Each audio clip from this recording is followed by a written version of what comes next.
Apparently siku hizi mambo imekuwa ngumu, hata ukiweka biashara ya fire extinguisher bado itachomeka. Siku hizi maisha imekuwa Olympics, kila mtu ana run errands. Watu wako mbioni kutafuta riziki na hatujui alipotelea wapi. Watu wa kuuza salad wanataka kuwa mafutani, na watu wa dairy wanataka maziwa mrefu, na watu wa kuuza nyama wanataka kumit mahitaji. Jobs ziko full time lakini salary ni part time. Badala ya kukuja na koma inakuja na decimal point.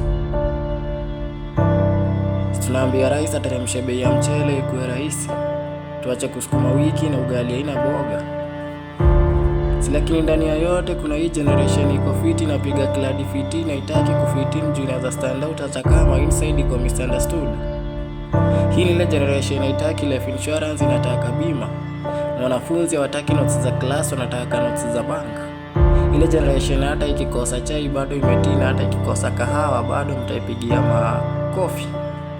Ile generation kila mtu anataka kuwa mbuzi, hata kuwa mdogo yeye ni star, that's why anajiita mini star.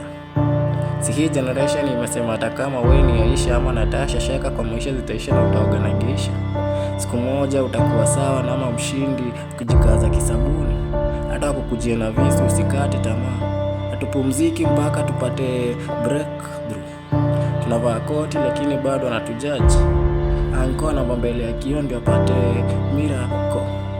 Matumaini tumeka kwa Jalali, yeye ndo anatujali, hata tusipolala ndoto zetu zitatimia.